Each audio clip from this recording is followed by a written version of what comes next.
right, well, welcome everybody, and it is April 25th, 6 o'clock, 6:01 now. Recording in progress.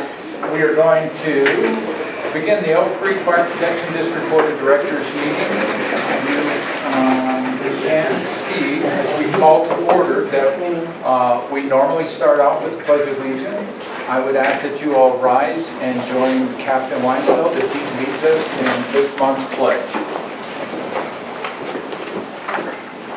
Pledge allegiance to the flag of the United States of America and to the republic for which it stands, one nation, under God, indivisible, with liberty and justice for all. Okay, thank you, Cap. All right, a roll call of members. I see 4 of our 5 members here. Director Devaney is on her way. She's going to be late, but I'm going to suspend regular business for just a short period of time and indulge us. We are going to do a wonderful presentation, and I'm going to ask Captain Weinfeld to lead us in this neat presentation that we have. Go ahead, right ahead. Sure. So I think some of you were here last month, and if you were, that's great. Last month we gave out Life Saving Award, Phoenix Awards to members of Elk Creek, Jeffcom, and Evergreen Fire Department on a cardiac arrest save.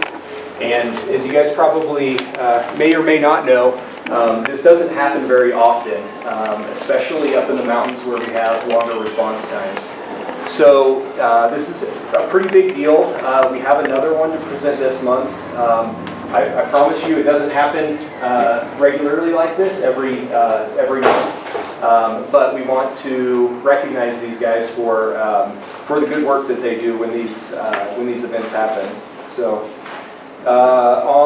this call was actually on February 17th. So sometimes it takes us a long time to get the patient, to get the outcome of the patient back to us. And this one took a little bit longer. So this was on February 17th. We were called to a cardiac arrest in Park County in Elk Creek's fire district. Platte Canyon responded auto aid with Elk Creek, and they arrived on scene first. And when they arrived on scene, they found a 55-year-old male in cardiac arrest. And Elk Creek arrived shortly thereafter. They did a lot of stuff. They gave medications. They shocked the patient. They did used all of the skills that they're trained to use to save these patients from cardiac arrest. And on scene, they were able to get ROSC, or return of spontaneous circulation. And then they transported the patient to a landing zone at Intercanyon Station 3, and and then they were flown to St. Anthony's Hospital. I believe the patient, I don't know the exact time frames, but the patient was in the hospital for many days, released to rehab, and then released back home. So it was a pretty special event, and it wouldn't have happened without everybody working together to make that happen.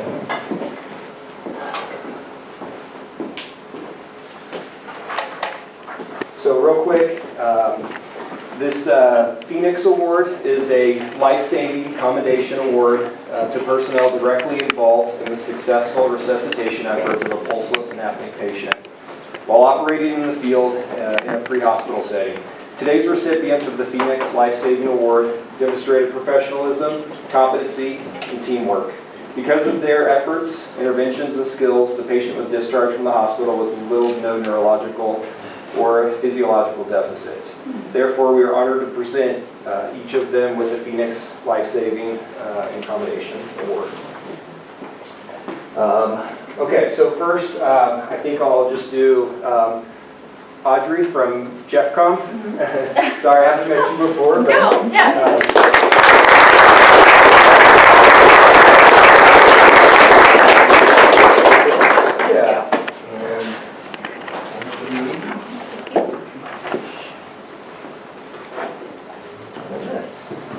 Awesome, thank you. Yeah, I appreciate it. Yeah. Nice to meet you as well. I'm sure I've told you.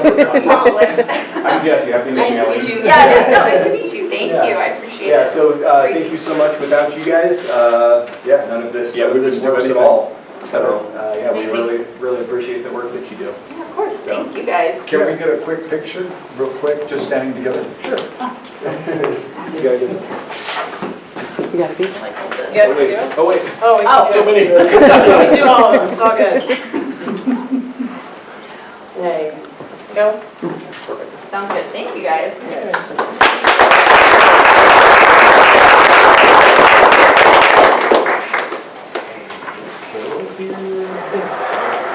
Okay, next is firefighter EMT Luca Fabry with Elk Creek Fire Protection District, and his wife Carol is going to be receiving the award for him this evening.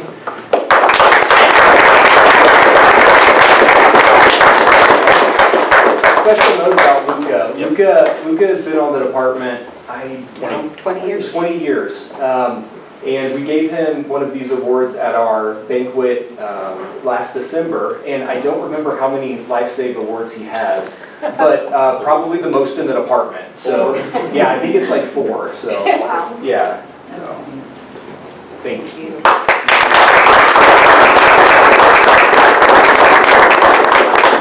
All right. Firefighter EMT Ryan LeBaron.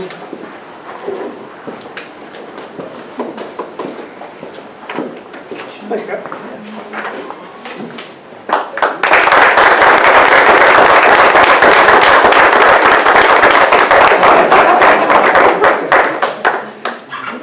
By the way, we have that in here. All right. And the only other person that is here this evening that was on this call, firefighter paramedic Devin Evers. This is also my second life save. So, thank you. Congratulations.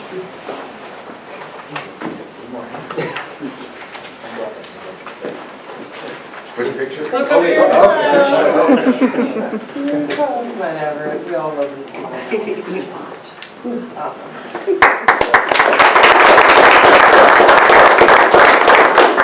So just real quick, I just want to say the names of the other individuals that were involved in this call. There were 3 members from Flight for Life. I don't know what their positions are. One pilot, one flight medic, and probably a nurse. But Kenneth Welch, Jace Mullen, and Adam Croft from Flight for Life. From Platte Canyon Fire Department, we had Captain Devin McDonald, firefighter paramedic Sean Bell, firefighter EMT Antonio Ferrandino, and firefighter EMT Justin Davis. From Elk Creek had 5 responding members that evening, the 2 that are here, and then Lieutenant Lori Hartley, firefighter EMT Greg Looney, well, and I guess, yeah, the 3 of the 5 are here this evening, so.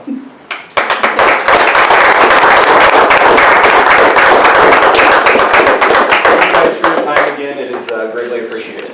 Well, thank you, Captain Weintraub. Thank you all for your outstanding work. It really, this type of effort defines what we embody here in Elk Creek. And that's a continual effort to ensure that we're saving lives and property. And for every member, I know I speak on behalf of the board here, for every member that was a part of that phenomenal rescue, we greatly appreciate your effort, your time, and your dedication to this community. Thank you all very much. All right, well, we are a full boat today with board members as My apologies. no problem. As Director Bain came in at the right time, so I would ask that my fellow board members look at the agenda and let me know if there's any additions or deletions to the agenda before we go to approval.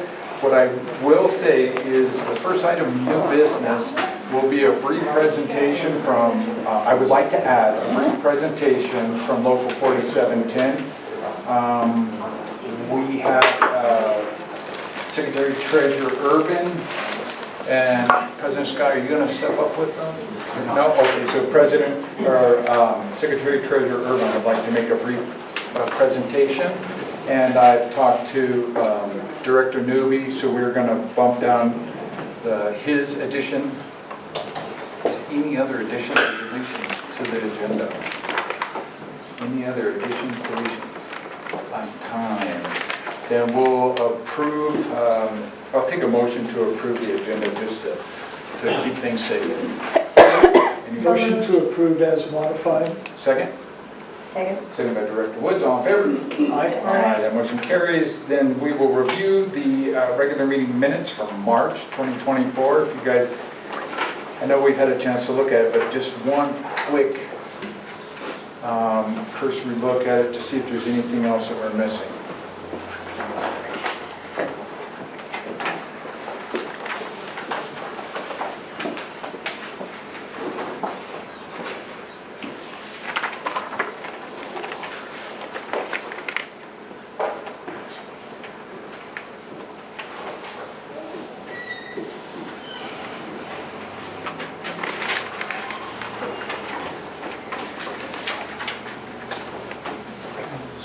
All right. We've all had a chance to look at it. Any additions, deletions, or corrections? My name needs to be struck from the signatory as I was not there, so. Thank you for that. Any other additions, deletions, corrections? Hearing none, I accept the motion to approve the minutes with the correction made by Director Devaney. So moved. Second? Second. All in favor? Aye. That motion carries. All right, well, that'll take us right into the financial matters. Start talking real slow, Sharon, because everything's working just fine and now it's not.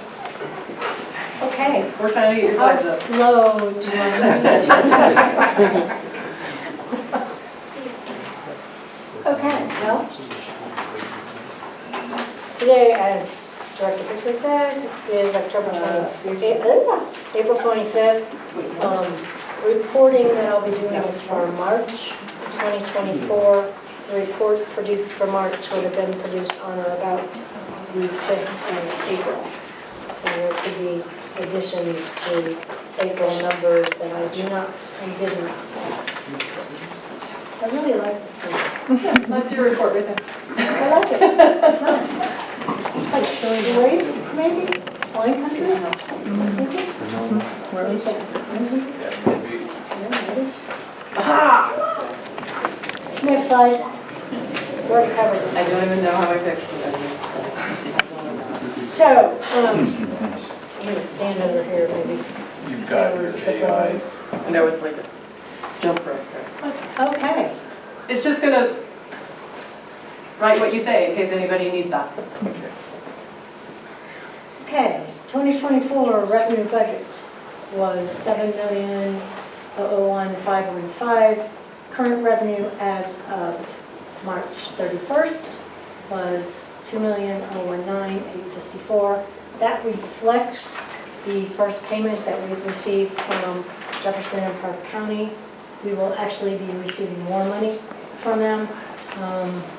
Not sure when we'll be receiving it, because it's kind of whenever they feel like it. Contributors to the revenue were property taxes, 1.6 million, ownership taxes, 73,000, interest income, 82,000, lease revenue, 33,000, ambulance transports, 80,000, a grant for fire safety of 27,000, mitigation grant, we completed the One Elk project of 33,000, reimbursement from Inner Canyon of approximately 45,000. CERF reimbursement, we will see that in a later slide. So the final 2003 payments from the state were 32,817, and we'll look at those in more detail later. Next slide.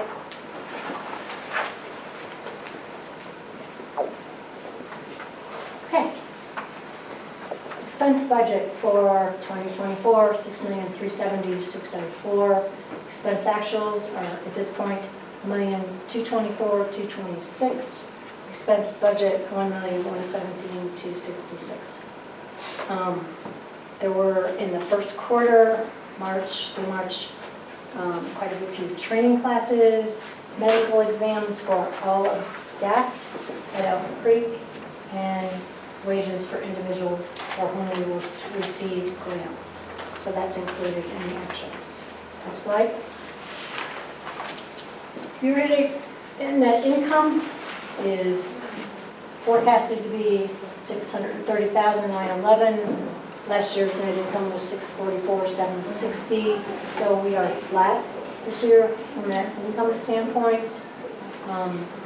Year-to-date net income $795,628 versus a budget of $1,327,461. Again, we've not received all of the property tax reimbursements that we will be due, so that is affecting year-to-date net income.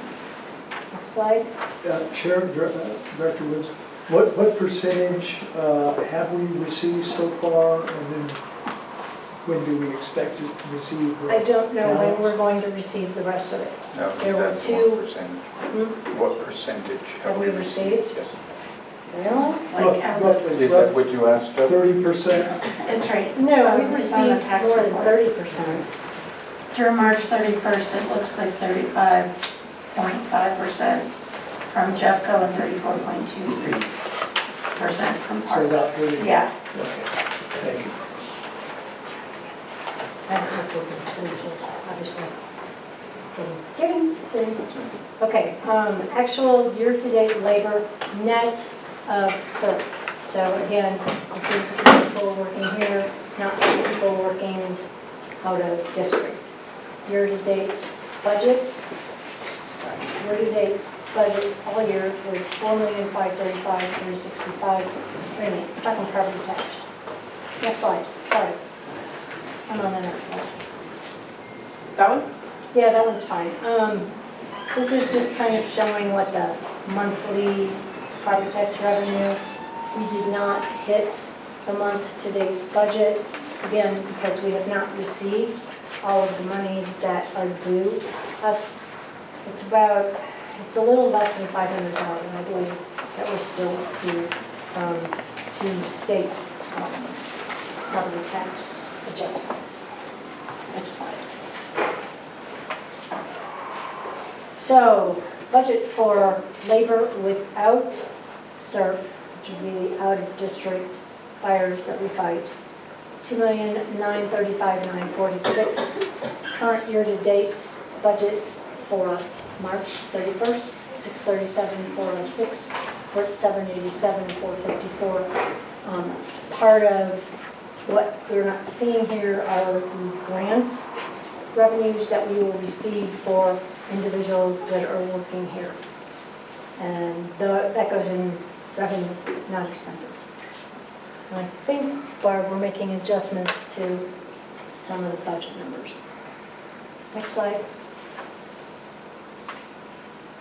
Okay, surf labor for 2024 budget is $926,204. Currently, we're at zero because we haven't been to any out-of-district fires at this point. If you can look at May, that's when we expect to actually see labor for out-of-district fires. Next slide. This is the final reimbursement for SURF from 2023. So there aren't any 2024 numbers in here, but there are no 2024 numbers for SURF. So last year, we billed the state $1,183,000 for 11. We received $1,176,258 as of the end of March 2024. The state disagreed with us on about $7,100, so we won't get that. The state rules when it comes to this. Next slide. Expenses for the month of March, at the time the report was generated, $405,033. It's not shown in the board packet. I'll make a motion to approve the Sage Ledger expenses reported for March 2024 of $405,033.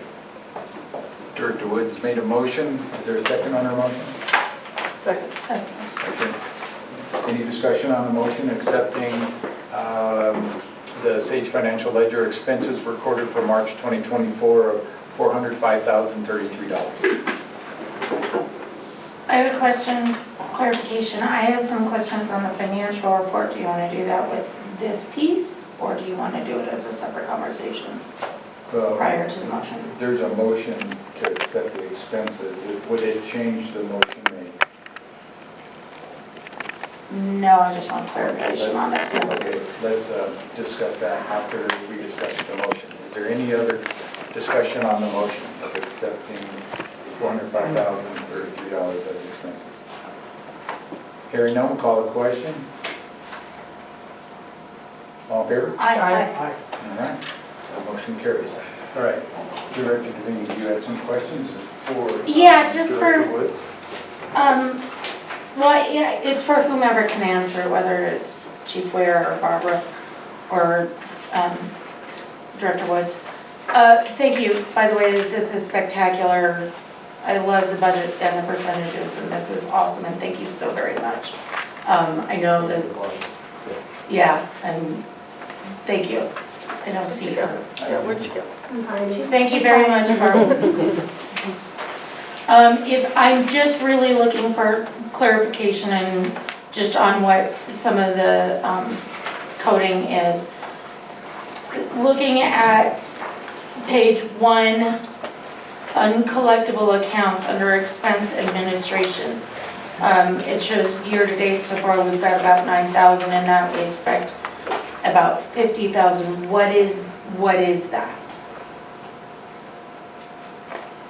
I believe the uncollectible is from the transports.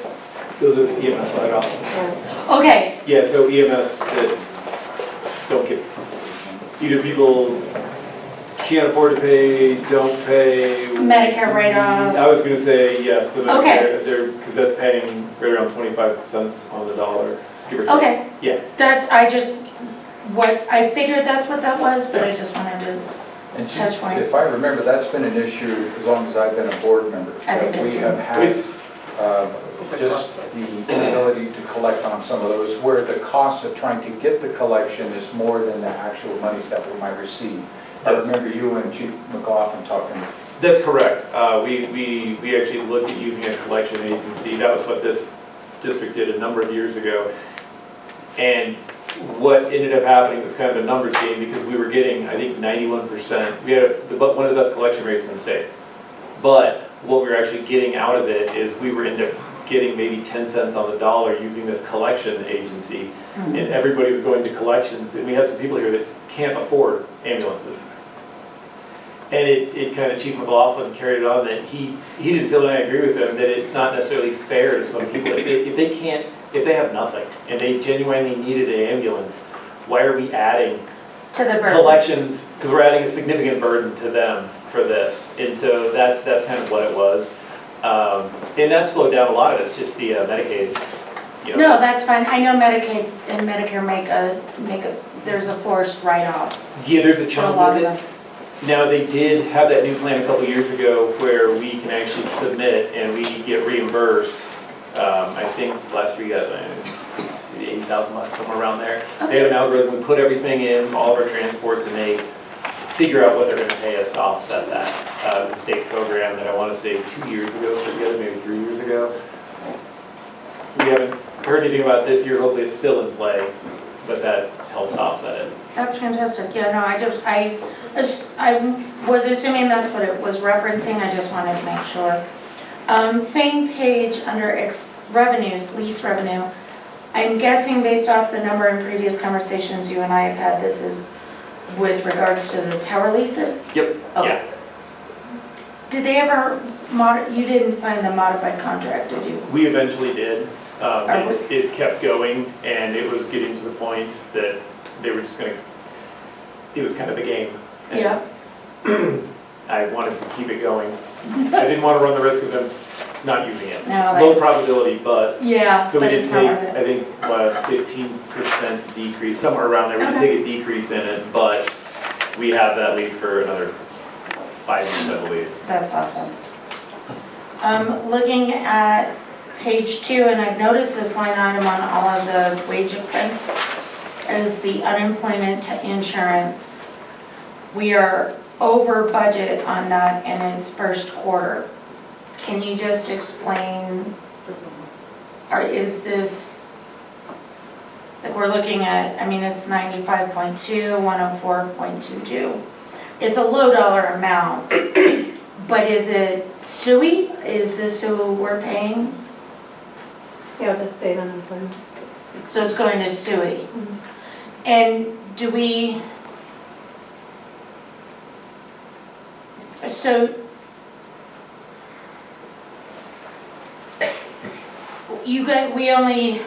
this district only pays in up to the max payable? Am I understanding that? Yeah, so towards, it'll go on until like the end of the year, we'll start tapering off.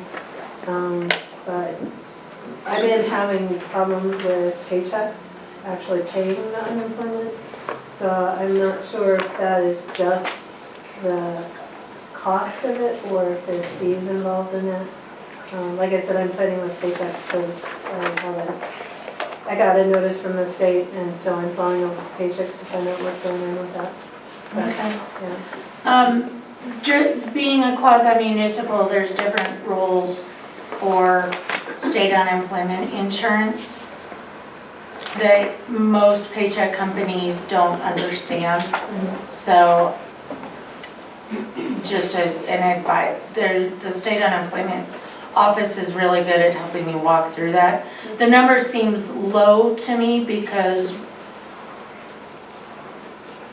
Evergreen Metro has, we pay probably $1,400 to $1,500 per quarter in state unemployment and to SUI. Yeah. I had a problem with them last year. We ended up owing a big chunk of change at the end of the year because they weren't calculating it right. So. Yeah. I have a name of a lady who was super helpful if you'd like it. Yeah, you do. Okay. And I think those are just that was most of just the clarifying, just so going forward I know.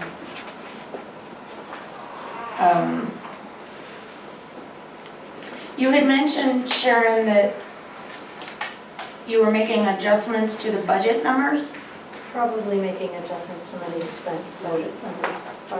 So what we ended up changing was that last year, the money that we got in went exactly into the expense for wages, and this year it's separate. So I need to adjust the budget to show the total cost and not the reduced cost. That's the only difference. Well, is this going to result in a budget amendment? No. No, it's internal, it's not gonna change the top or the bottom, it's just changing. Okay, the internal. Yeah, correct, yeah. Okay. Yeah. Okay. Awesome. Thank you so much for the clarification. Thank you for the questions. All right, any other questions for Treasurer Woods? Hearing none, we'll move to our next item on the agenda, and that's Chief Ware's report.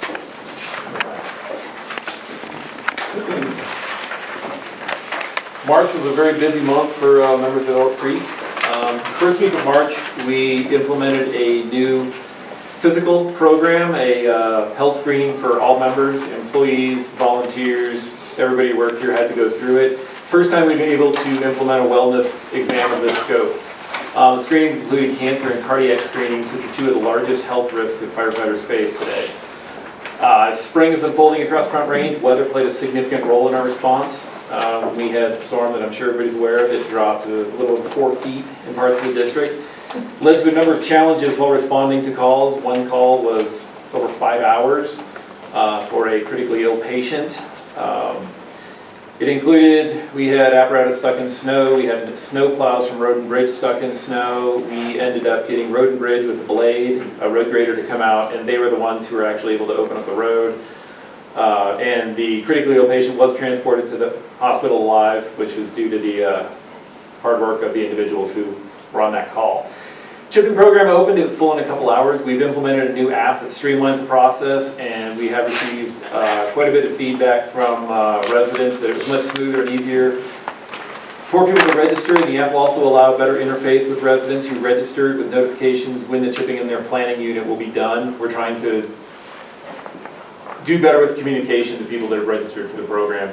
And this app streamlines it. It takes out a lot of the human error. Most of our failures, honestly, were human error because everybody had to take the data, the email where they registered, move it to a spreadsheet, and then from the spreadsheet, move it to a map. And there was a lot of handwork that was being done, and this app does most of that for us. So far, it's been a lot better.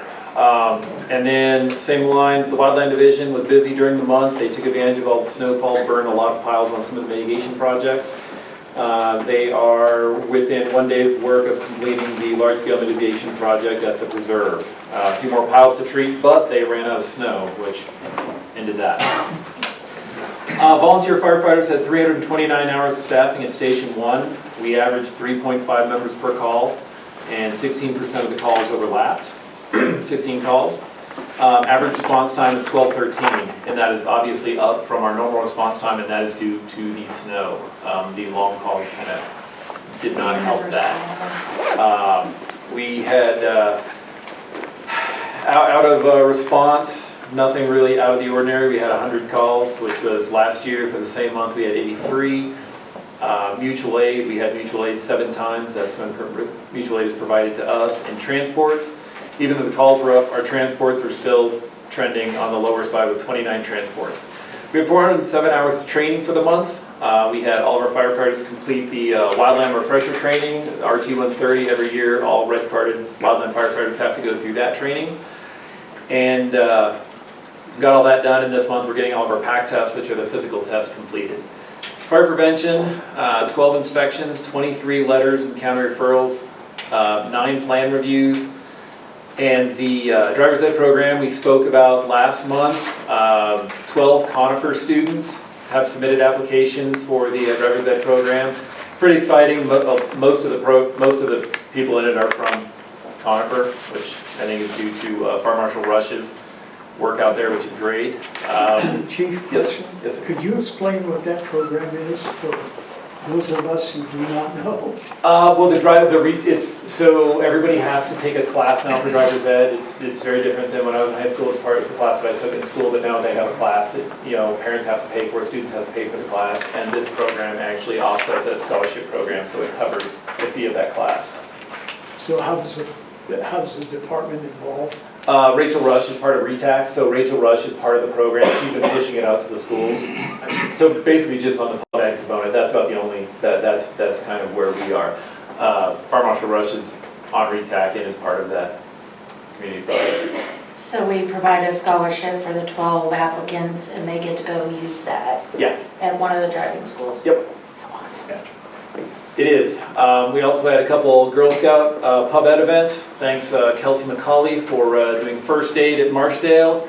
Captain Shine and Brian Moore for giving station tour and assisting with wildfire mitigation education. It's time we're having a lot more outreach with that, and it's working out well. Thanks to everybody who's helping with that. And that is all we have. There will probably be some more updates for the Park County things that we alluded to last month. We're having some of those things are starting to manifest themselves, where Park County adopted the code, but then we don't have anything to do with it. So at the core facility, there's some fire line stuff. Nothing really to report on it other than it is happening kind of the way we imagined. It is a challenge since there are some state mandated things, but we don't have any responsibility there as for the county. So we're kind of trying to navigate that. It's a brave new world. We're actually going to utilize our legal counsel to make sure we're navigating that appropriately, just because we never dealt with that before. Awesome. Chief, I know that I've asked you about this before, but where's Smokey the Bear pointing right now? Oh, What's our nice and low? Yeah, so right now so historically on the Front Range, we have our shoulder seasons. Our shoulder seasons are where the snow falls, everything's packed down, the snow melts, and everything's dead. So same thing in the fall. Before everything gets cold and wet, we have everything dead with no moisture. We're kind of out of our shoulder season right now. We're in green up. Everything's looking a lot like Ireland, if you will. And green up is when fire danger is very low. Once green up starts to end, last year we had an unbelievably slow fire season. I think the slowest cross country since 1998. And a lot of that was because of the rain. We stayed in green up pretty much the whole summer, which was wonderful for us. This year, all the predictions are saying it's going to be more of a normal summer. So once it's green up starts to end, it starts to turn brown, then our fire danger will probably increase. I didn't put it here, this is fairly new, we are working with the county for our fuel sampling. So our fuels crew, we actually have fuel sampling sites across the district. They actually do that, and so we're actually getting better fuels data for our district that's going to help us, determine based on science what the fire danger is. And we're working with the county, and the county is going to use our website as well. So we're going to have the county's using our data on their website, and then we'll be able to have hopefully a better slice of what it looks like instead of just relying on Forest Service. Excellent. Any other questions for the chief? Hearing none, that takes us to public comment number 1.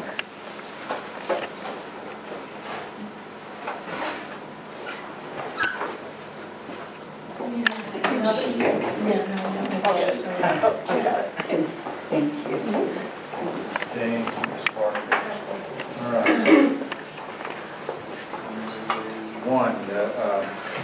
Ms. Murphy.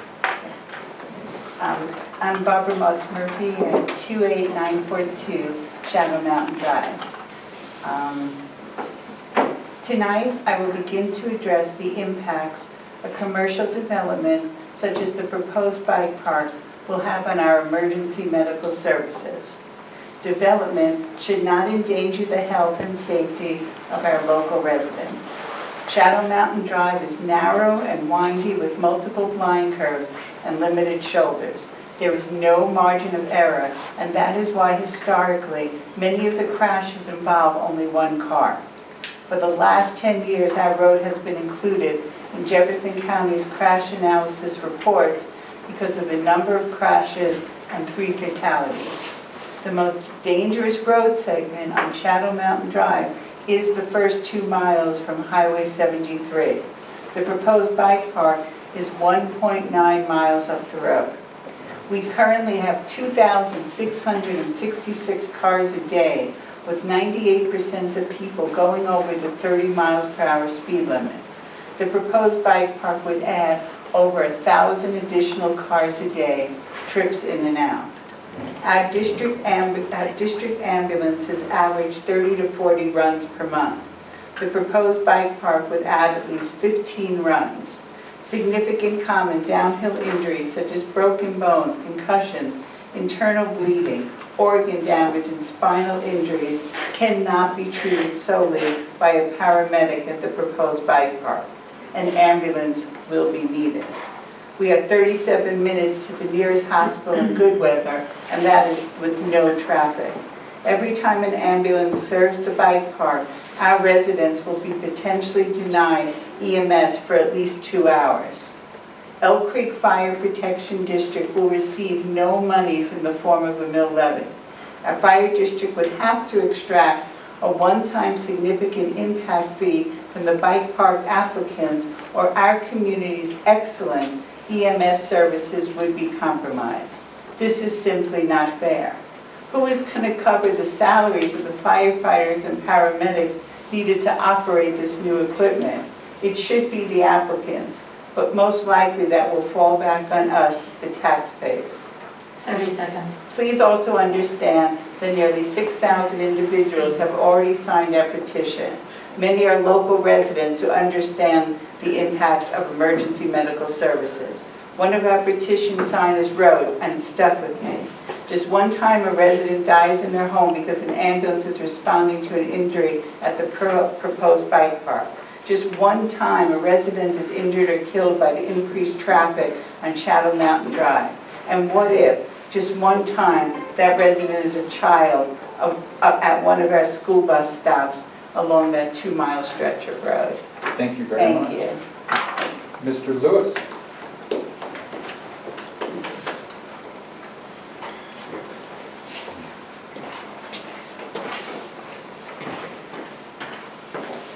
Good evening.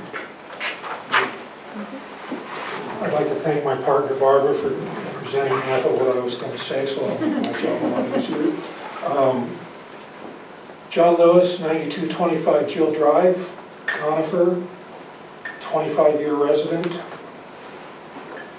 on the board of directors of Stop the Bike Park LLC. As Barbara said, we're up to 6,000 petition signers now over the last 3 years.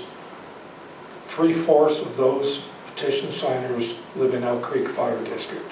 So that's why I'm here. We need some help from you guys. We need you to formulate a plan just in case this development happens to pass, because it's scary what this may cause. So past Monday, the applicant submitted their latest response to Jefferson County. We were a bit disappointed because most of the major concerns that we have about the facility were not addressed. The biggest thing you guys need to be aware of is the guest count, and this happened 6 months ago, increased from 300 visitors per day to 1,200 visitors per day, 4 times. That's very significant. So that's about 8,400 patrons per week. That's 8,400 ignition sources for the possibility of a wildfire. That represents about 6,700 vehicle trips per week, and not only on Shadow Mountain Drive, but on the feeder roads as well. So you've got 285, 73, Barkley Road. Coming from the other direction, you've got Brook Forest Road.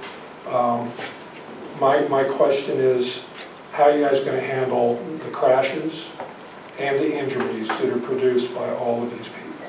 That's something that needs to be addressed, and our constituents are asking you guys for a plan. We'd like to see a plan on how this is going to work. Barbara alluded to the fact that we're going to be the ones paying for all this, it looks like. So the other issue is they mentioned special events in their narrative, but they don't define what that is. So that could be anything from a wedding to a 3,000 visitor X Games event. 30 seconds. Okay, thank you. So again, that has to be in there. The other big issue obviously is wildfire. The parking lot proposed is a cul-de-sac, 300 cars, one way out. How do you get all the people out? Plus, how do you get all the people in the neighborhood out at the same time? That's a recipe for disaster.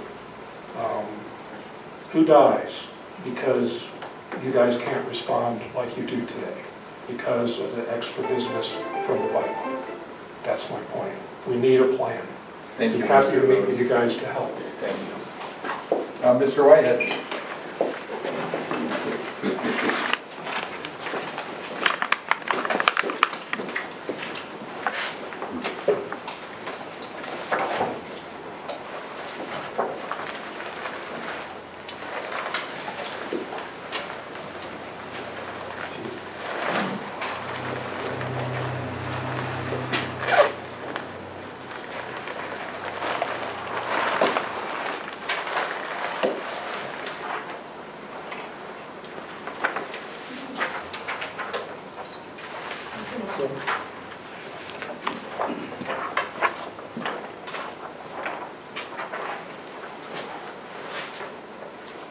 Neil Whitehead III, and I live on Black River Way and have done so since August of 1998. And my comments tonight are the comments on the proposed fee for new construction. And I hope the board will ask Chief Ware during the discussion of the proposal to address the following: the cost of the BBC study to the taxpayers of the district. Will Jefferson County impose any administrative costs for this fee collection and processing? 3, what will be the administrative burden to Elk Creek Fire Protection District in terms of full-time equivalent persons? 4, what is the net revenue expectations do you have for 2025 if approved? 5, will the proposed Shadow Mountain Bike Park pay any monies from this fee proposal? 6, what constitutes new construction? For example, $50,000 of cement fiberboard siding or rebuild a pre-existing private deck. And then these comments are specifically addressed to the board of directors. Number 7, to institute this fee will decrease the affordability of new home construction. This is in contradiction to the top priority of the Polis administration, and this new fee system will have to be approved by the Jefferson County Board of Commissioners. If approved, this could impact the district's ability to obtain large grants for fire mitigation and firehouse construction. 8, fees or taxes that are imposed upon voters without their permission. Yes, the board has a legal right to impose them.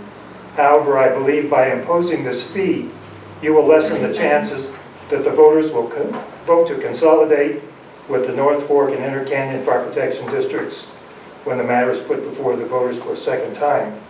I'm asking the board to vote no on the impact fee or as an alternative to place the measure on the November 2024 ballot for a yes or no vote. Thank you. Thank you, Mr. Whitehead. Mr. Beal?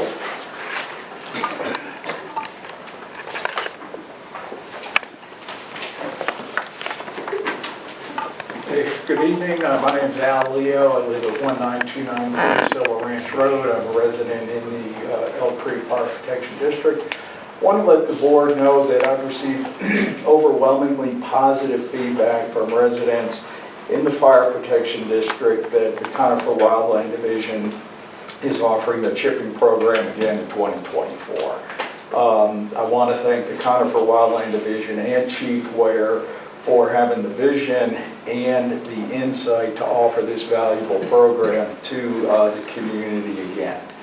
The chipping program is just one of the tools that the Elk Creek Fire District has to partner with the district to achieve its goal of building wildfire resilient landscapes. The district offers wildfire prepared home assessments, the chipping program. They've been able to leverage state grant funds to offer a defensible space grant program to residents in the district that can pay 50% of the cost up to $10,000 or doing defensible space work around your home.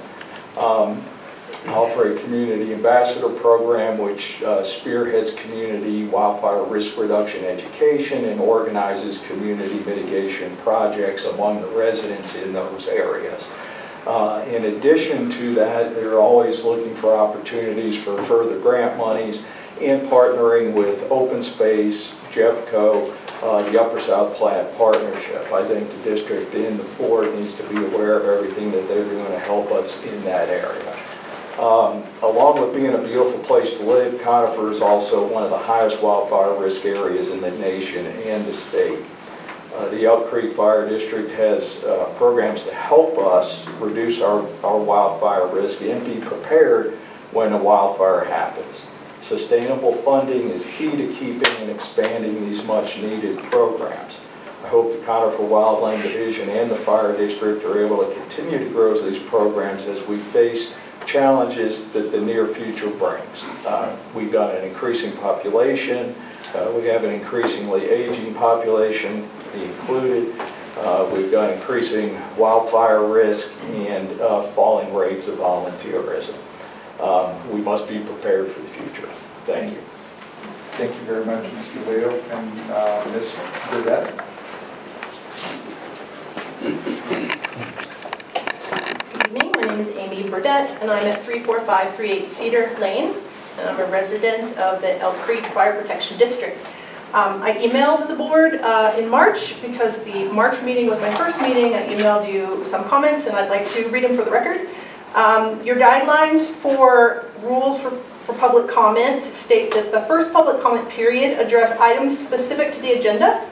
Hence, I'm going to speak about rules for public comment, which is on the agenda.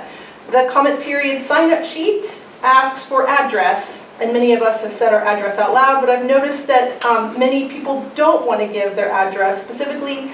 So if the address is requested to establish whether a person resides in the district, I recommend perhaps putting the phrase or question, do you reside in Elk Creek Fire Protection District, and having the respondent reply yes or no, if that is the important part of adding the address. Or depending on why the address is requested, perhaps another question. Residents who live outside the district may still own a business, work, commute, or recreate in the district, and their opinions are also valid. So in any case, the address itself, I'd like to know why it's important to you to consider that. To encourage adherence to the guidelines, perhaps require citizens who wish to speak to sign and date the guideline one-pager paper confirming their understanding of the expectations during the comment period. And if it's important to have the address for the citizens who speak, perhaps on that form, which is signed, ask them to write their address. If the board guidelines are not followed, is there anyone who enforces your rules, and are any ramifications in not following the rules? Perhaps a sergeant of arms could be helpful. You could appoint one. I suggest the board remind citizens of the guidelines by reading them out loud before the comment period begins, especially if you're going to change them and there will be new guidelines that you're going to discuss today. This will ensure the audience who did not sign the form would understand and adhere to the guidelines as well. And with the additional seconds I have, I also wanted to point out that the public comment period number 1 and public comment period number 2, which are on your agenda, actually have a different title or a different description in the minutes.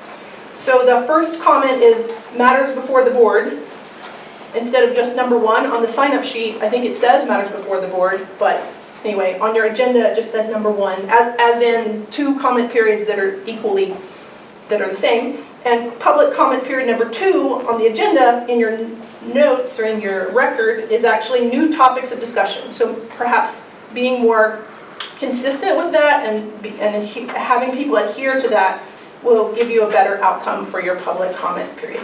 Thank you. Thank you very much, Ms. Burdette and Prime Minister Olson.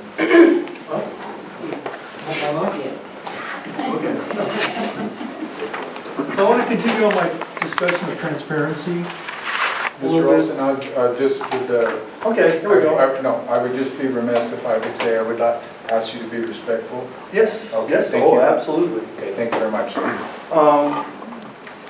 And Director Woods gives a financial report every week, or every month. And when you go to your website, it says financials and it's blank. It would be nice to see that there so that we could at least understand what might be coming down. The other part is Chief Ware's got 2 projects, major projects going on. It would be nice if we could report it on how much is spent, what's going on, what's percent complete of the project. There's also a section under RFPs.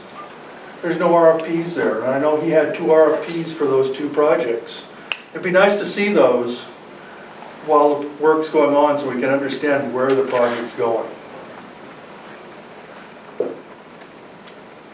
think that's about it for right now. Does that make sense? Yes, sir. Because transparency is a big issue. Well, then look into under the meeting notes from last month. They're not there, but I find them someplace else with Chief Ware's report, which I think is good. And then the ledger is good. But you can improve your transparency a little bit. Thank you. Thank you, Mr. Olson. I have the second, yeah. Can we have that? Okay, that will lead us into old business.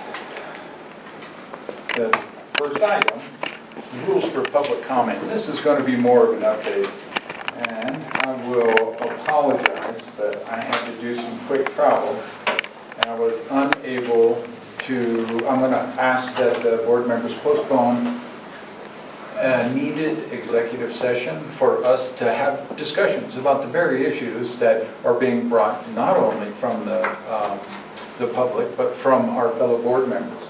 And essentially what is happening under old business is we will have an executive session here in the very near future. And I apologize immensely to my board members that I had to ask to try to get it scheduled and then not be available once we went through the brain damage of trying to create an opening for this But for everyone, the public and for my fellow board members, we will have an executive session taking very important concerns from the community and from the board and recreating with the direction of our council a beneficial public comment period that will allow for us to, again, understand the concerns of the community, ensure that the community is being heard, and then work towards trying to address those concerns. And that's the ultimate goal. And in light of that, I write down these things, the chief and I talk about them through the month, trying to address to ensure that they have been accomplished, as do my fellow board members who also bring those issues that have been raised up to me as board president so that I can bring them to the chief so that we can work towards some end. But again, I want to just apologize that we don't have or have not progressed any further because of my absence. But that we will work, Director Newby, Director Devaney, Director Woods, and I certainly appreciate you doing this as well, Director Baker, but we will work to have this executive session soon.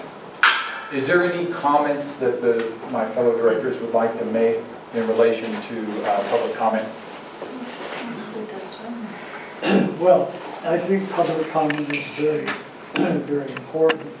So I look forward to that executive session.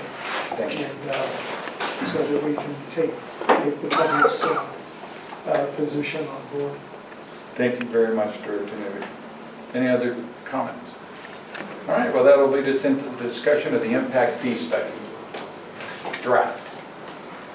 And I believe you have laid it before us, is that right, Chief? What's that? The draft study? Oh, yeah. Yeah.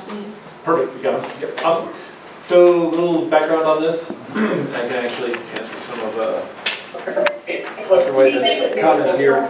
You guys, we've been talking about this for a while. I do believe that we need to do something. I believe that the department is fairly far behind with the amount of development we've had up here over the years without any impact fees. Impact fees are a relatively new thing-ish. And what an impact fee is designed to do is to make sure that existing residents that have already paid for all the services, new residents have to actually put in their share to cover that. It is statutorily written out in Colorado. It is very defined. There are very narrow sideboards on how we determine what the fees are, how they're put together, how they're collected, and what we can use them on. Brought up to the board. I believe last year you guys approved up to $25,000 for the study. It was kind of complicated to find anybody who was even interested in it because we're a smaller district. Most of the time they like to work with larger places, South Metro, that sort of thing, where there are much larger dollar amounts involved. BBC Consulting is the one that was the most receptive to us, and they actually, and by that I mean they actually called us back, provided a bid, and actually had an open conversation with us, but in this day and age, that usually means people get the bid. I mean, that's just what it is. So we started working with them. They gave us the bid of $18,000 for the project. We went ahead, brought it to you guys. You guys were all on board with it. We started moving forward with it. What they do is they calculate what our infrastructure is worth. And on the last page of the report, there is a little square, and they've got, so what they did is we had just updated our insurance. So they basically took our insurance list, which was perfect. We didn't have to go through and start digging everything because we have to have proof of how we're coming up with those amounts. And that's part of the Nexus study is you have to have a foundation as to how you've developed all of your fees and come with everything.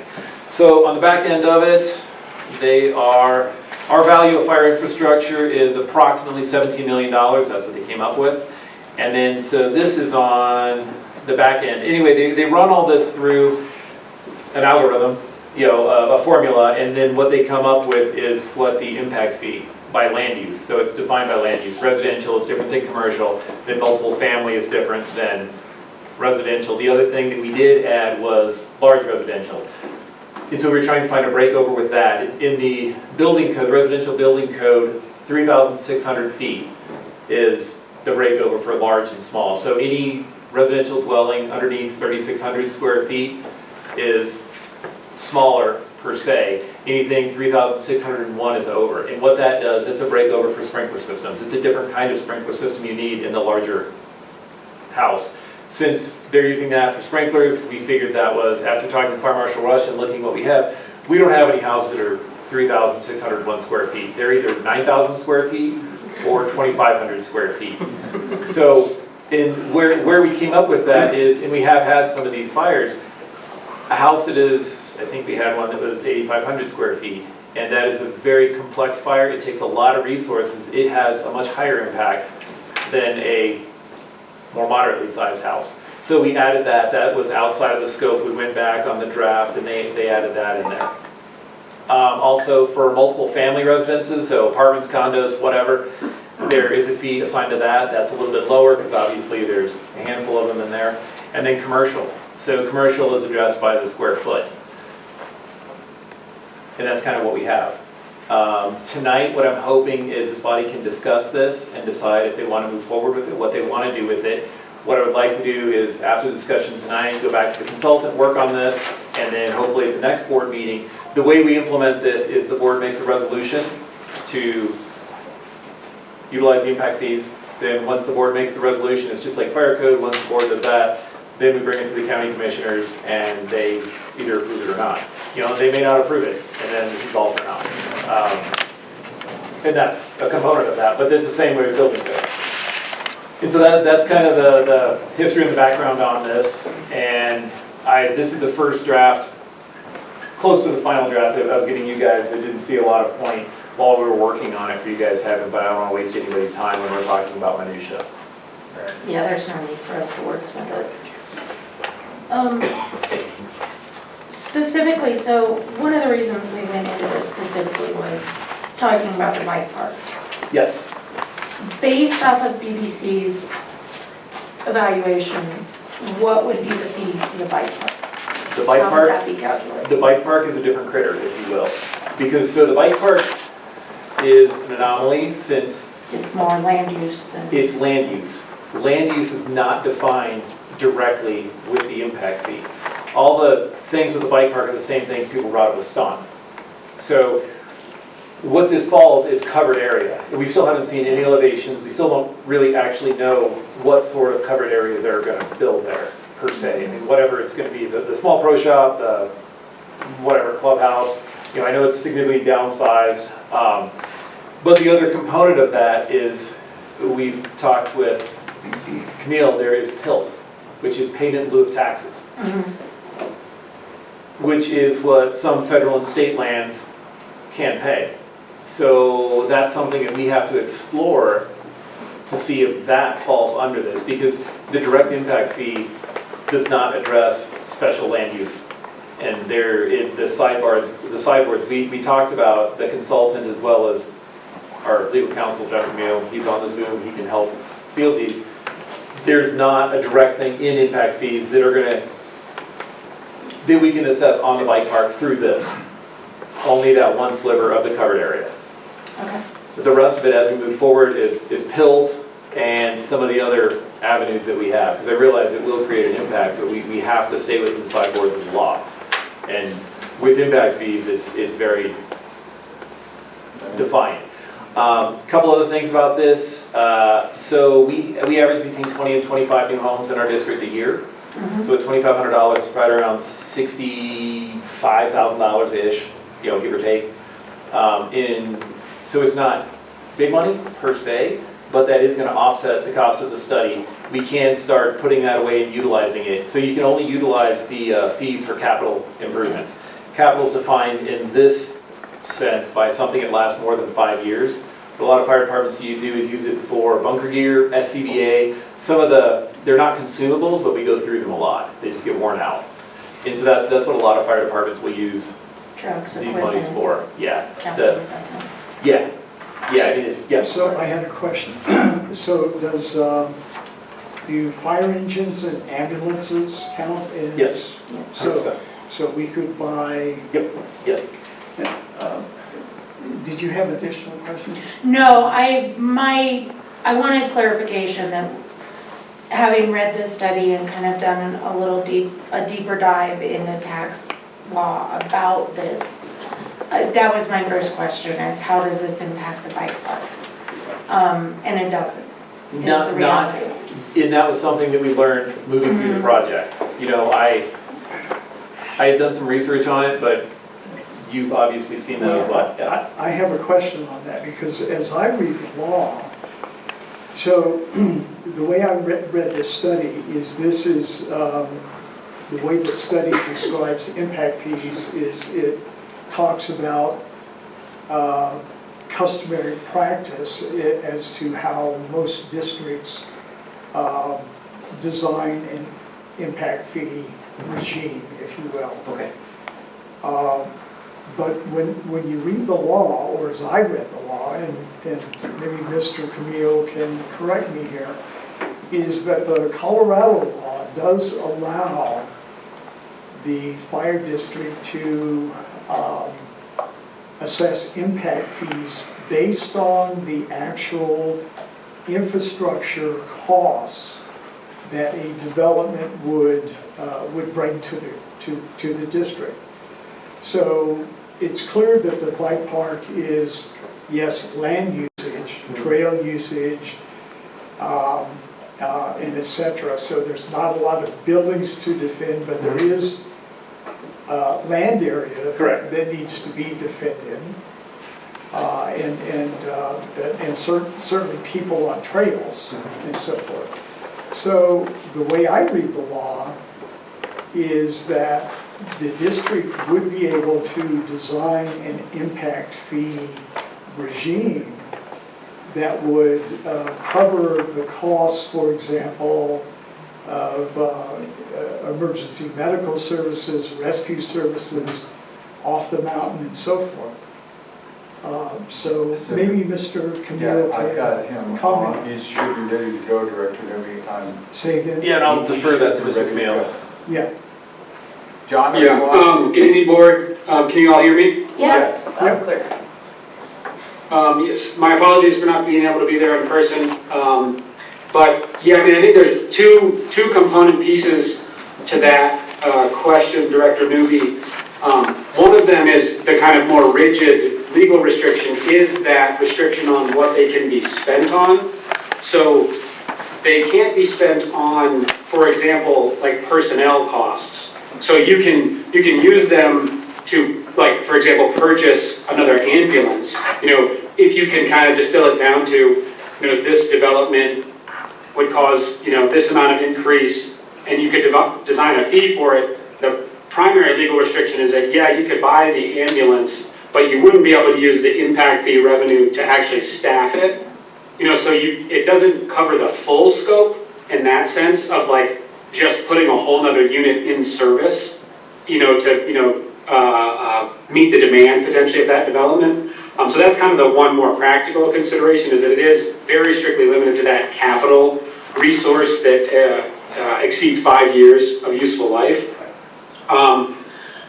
The second piece of that is, I think that you're right in the context that if you can design what would be considered a reasonable, defensible fee, you likely could come up with maybe a broader context for different kinds of uses that may not be strictly like the four walls, you know, what's covered by a roof.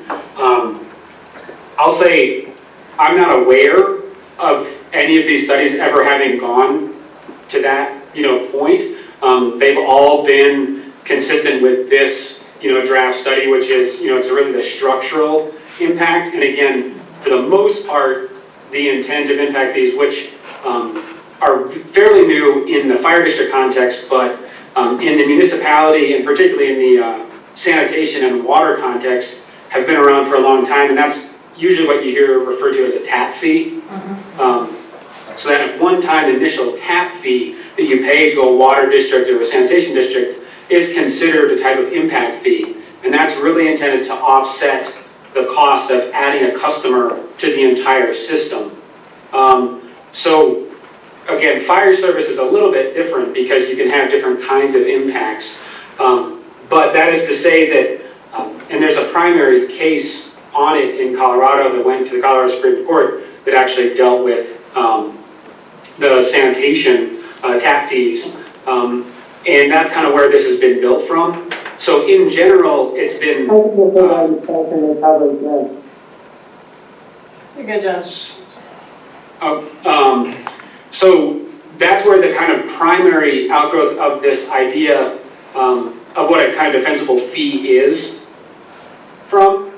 So I think that would be the biggest issue there, is that we kind of have these now in a very comfortable way, where you have this study that focuses on this very definable feature of square footage or useful space or multifamily or residential structure, that it's easily definable based on what is existing in the district, right? Because that's really the intent of the study, is what is the current cost of service to the existing residents, and then how can we evenly or equitably apply that to new development that comes in.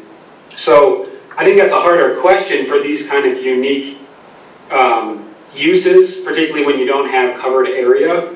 So, I mean, in the grand scheme of things, it's really a consultant question, because you do have to have, the primary test is reasonable, rationally related, and you have to be able to defend it. So, I mean, I would say you would certainly be on the cutting edge in trying to explore a different setup that doesn't kind of fix on that hard and fast, vertical development feature.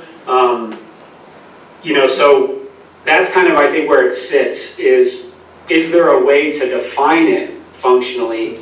And then again, anytime you're on the front edge, you're a little bit more subject to legal challenge. So that's where that kind of legal defensibility, how do you really define setting that fee in that context? So that one's a little bit more nuanced, but I would say, kind of generally speaking, this is consistent with what is broadly accepted as kind of legally safe and defensible in Colorado at this point. So, John, let me ask you a follow-up question and use a different example. Let's say that a developer came in and wanted to put 100 apartment buildings or condo units and wanted to build it in, let's say, 3 stories. Now, 3 stories is a further distance than we are used to in the district. For example, we could, I assume, assess a square footage fee, but then in addition, we could also assess a fee that would recoup the costs of, for example, installing cisterns or turnarounds or other infrastructure. So in that sort of example, does that fit sort of standard practice? Not necessarily directly with the impact fee study, the kind of what it captures. So that's the other piece that was alluded to in the initial discussion, is that this is also contingent on negotiation of an IGA with Jefferson County. And there's always the potential that in those discussions, they have an opinion on kind of what the fee structure looks like and how it's applied. But generally speaking, the fees are triggered based on those common definitions, development, definitions. So for like the apartment or condo context, since we've gone down to the point of creating a multi-family unit residential fee, that would be the impact fee. And it's really intended to be a very simple, there are, if it's 100 units, it's 100 times a multifamily residential impact fee, and that's what that developer has to pay to the district. And then ultimately, the district holds it in a specific account. You do have to have a separate accounting for impact fees because of the restriction on use. And then the district could determine how it could deploy those funds to assist in offsetting the cost of that new development. So it wouldn't necessarily be kind of a piecemeal component. And then I think part of kind of what you were talking about as well deals a little bit more with kind of fire code compliance for like a larger structure, which would be typically just pushed back on the developer as a condition of development. Like you have to provide a certain amount of turnaround space, or you have to have a hardline system. Things like that would be dealt with separately, more kind of on the development fire code as opposed to impact fee. So I would say generally the impact fee is intended to be a very simplistic fee structure where you boil it down to just, if it's a single family home, and your fee is $1,000, and you come in with a, building permit for a single family home, in this case under 3,600 square feet, your fire district impact fee is $1,000, that comes to the district, and then the district has a little bit of leeway as to how that's spent. Right. So it sounds like what you're saying is that it has to be very simple, it has to be broadly applied, and if we get too exotic or too accommodate too many different use cases, so to speak, we're likely to get a lot of pushback at the county level. Is that a fair statement? Yes. Yeah, I think that the more nuanced, and particularly if it delves in any way into more of a subjective analysis, it's certainly intended to be an extremely objective process in the way that those are applied. And just as kind of context, the way that they've set it up is that these are collected by either the county or, in other cases in a municipality, by the county. So when the developer comes in for a building permit, and they just have a list of all of the various development fees, and so this is just added on to that, paid in. So generally speaking, that's how the counties and the municipalities have always preferred it, that it's very clear, that it's very defined on how they apply them. So, because really it's the fire district, as the process is currently set up, doesn't really have a direct interaction. I mean, usually you'll meet with the county and talk about the development, but when it comes time for that person to pay the fee, when the building permit is actually up for issuance, they just want to be clear that the county can just say, okay, we can confirm it's, the permit's for, one single family residence, so it's $1,000 for the fire district impact fee, and they add it to the rest of the fees. And so the counties and municipalities don't want any kind of subjectivity to that component piece of it. They want it to be very easily applied.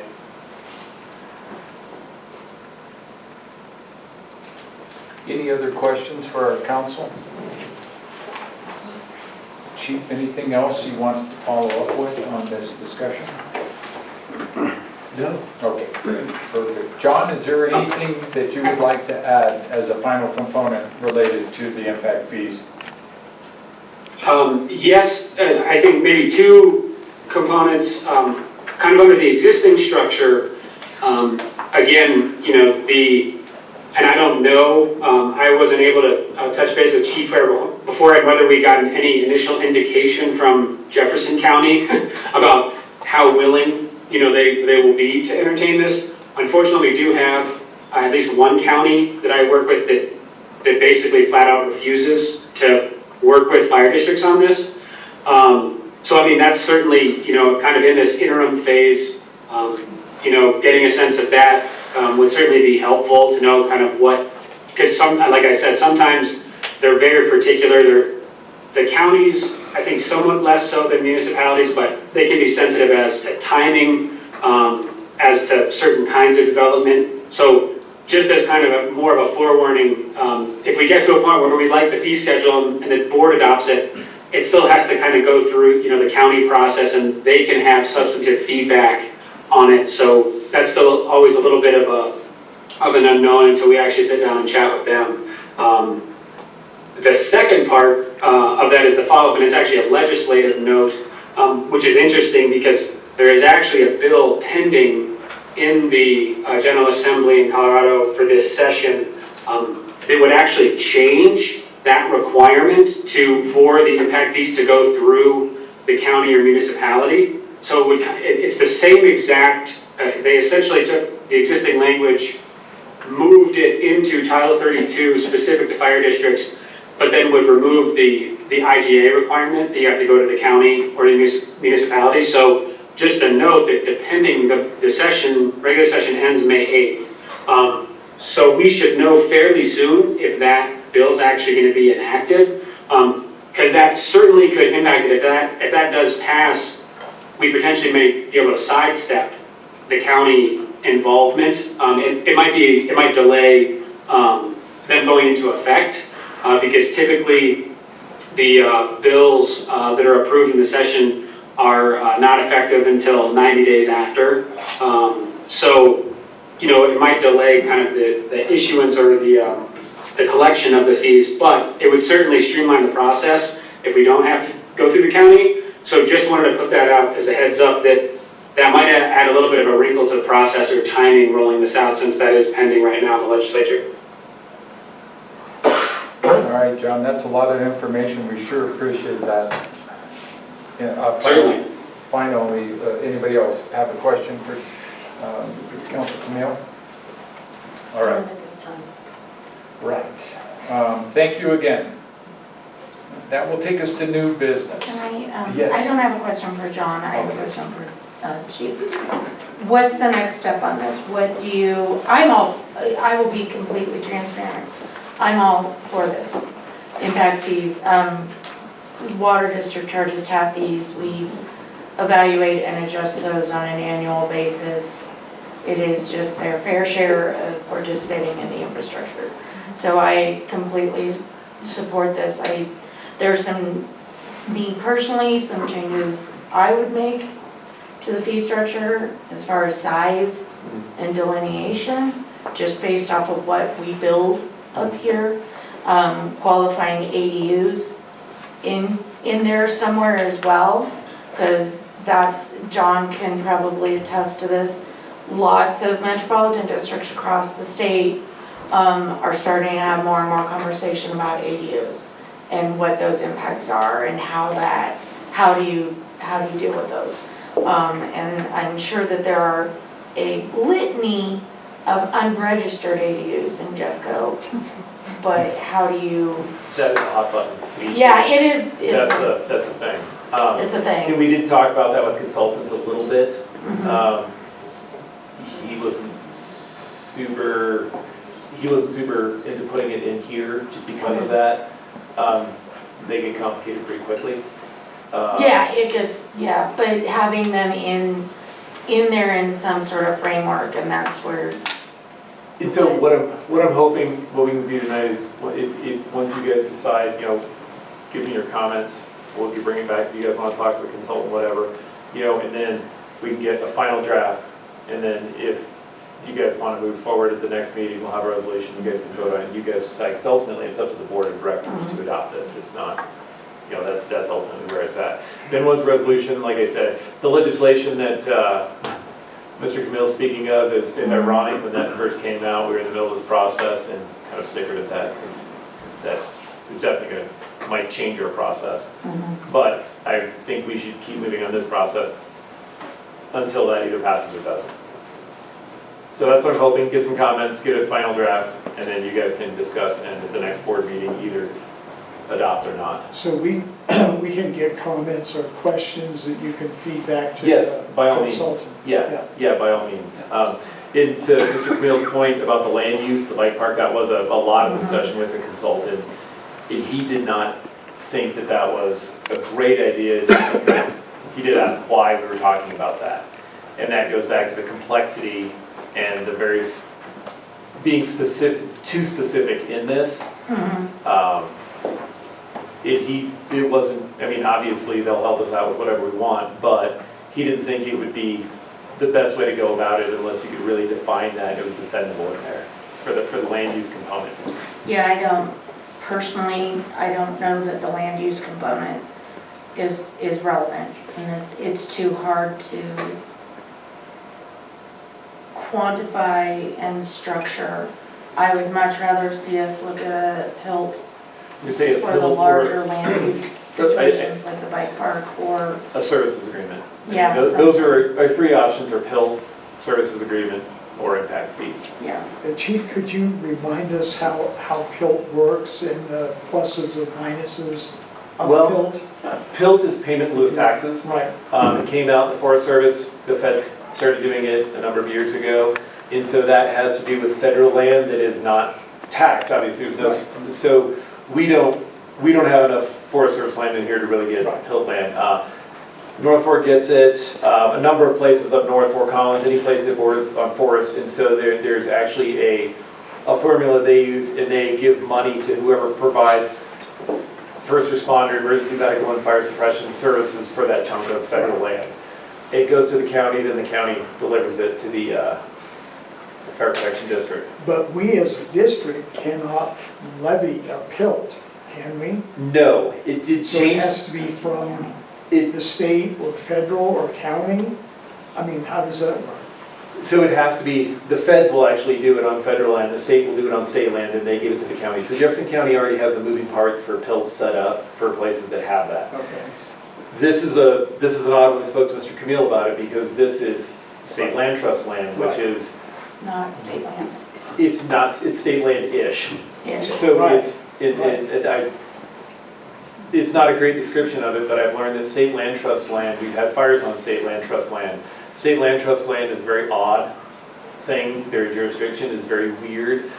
And I spoke with Mr. Camille about working on this, and that's a project unto itself. Yeah. It's not going to be a cut and dried, like having, if we protected whatever, $500,000 or 500,000 acres of Arapahoe Roosevelt, that's easy. There's already a formula for that. It would just, it would pass through the county and straight to us. Okay. Some more to come. Yes. Okay.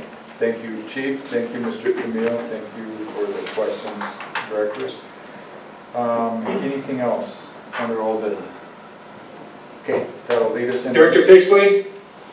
Sorry, just real quick, for the board's context, this is John Camille. On the impact fee consideration, just to kind of put a point on the consideration of adoption, the impact fee study is designed to provide basically the maximum defensible fee. So the numbers that you see in that proposed fee schedule would be the maximum, so the ceiling. Yeah. Technically, the board does have discretion if it wants to have a discussion. You can't set the fees lower than those maximums. They just can't exceed what the rate study says. So I just wanted to make sure that the board was aware of that as far as moving forward with adoption next time, that there is that discretionary component of setting them lower if you have, justification for wanting to do that. Okay, thank you.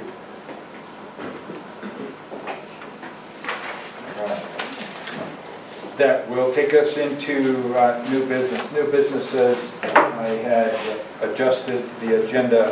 The first item is a request from Local 4710 and Secretary Treasurer Urban. Would like to make a quick comment real quick. Thank you to this board of directors for giving me the opportunity to represent the Local 4710 and make a request to this board. In our positions here as Elk Creek firefighters, it's always our intention to focus on what truly matters, to focus on what is important. And what those things are may sometimes be arguable to some, but for us, in our day-to-day jobs, we are often starkly reminded that they are in truth precious few. And the rest can sometimes be a lot of noise. So here's something that truly matters to us, that we're requesting your attention to. As of today, April 25th, we have been reminded 51 times what our career and volunteer firefighters are up against every day. Occupational cancer, heart attacks, suicide, homicide.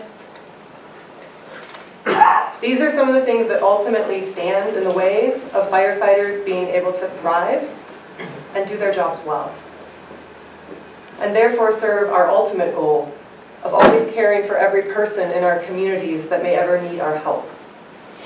And thank you to Chief Ware for initiating the cancer and heart screening programs that we did this year. to help our own firefighters with this issue. We would like to request that the board allow us to name the names of our fallen brothers and sisters each month, and to take a moment of silence at each board meeting from here forward to honor our brothers and sisters who have given their lives during their duty and oath to protect others. You will always know the number. We keep it behind you on the whiteboard. It will always be too big. But we would like to remember and honor what is important, and let us please not forget those things that matter. Thank you for your consideration of this request. What I hear is the possibility of a motion being made by one of my fellow board members that we read off the name of the line of duty deaths for our sister and brother firefighters that passed in the month, and have a moment of silence. Then it had to be added to the agenda. Is there a motion to that Make a effect? motion to do that. That's Second. it. Is there any discussion on the motion?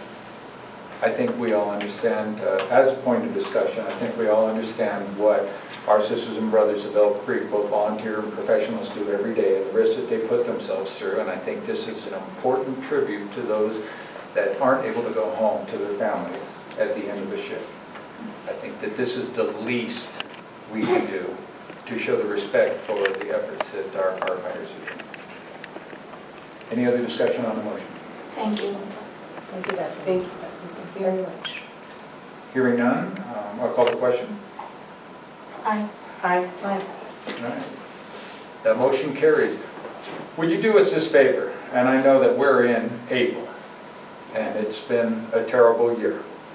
But out of respect, would you start us off with the names that have fallen for 2024? Thank you. In the sake of trying, no disrespect to those families, but if we would all stand and just take your hats off and respect the names of those fallen. And I will let you all know before I read these names that you'll see the numbers behind you. I think it's important to acknowledge that these numbers are a little bit skewed. The IAFF has done a really good job of tracking occupational cancer deaths and acknowledging that that is a real thing, as well as suicide from post-traumatic stress illnesses. At this point, the administrations that are tracking volunteers and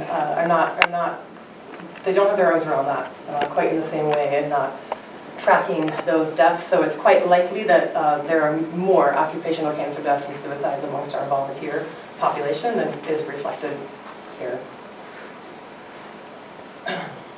Robert Rory Bohr, age 64, died of a heart attack from Plattsburgh, New York.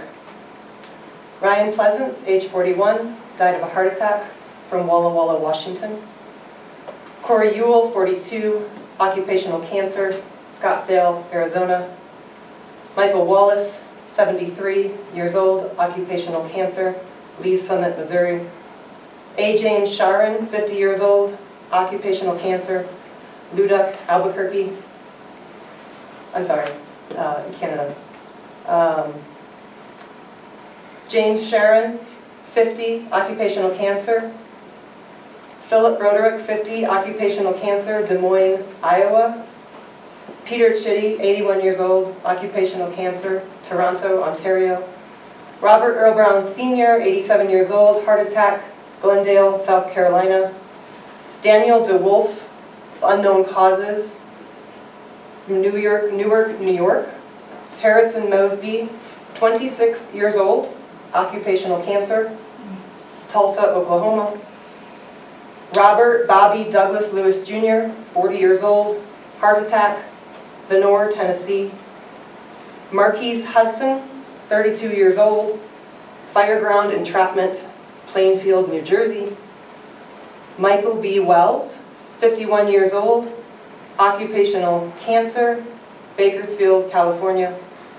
Patrick Michael Corder, 43 years old, suicide due to post-traumatic stress-related illness, Alameda, California.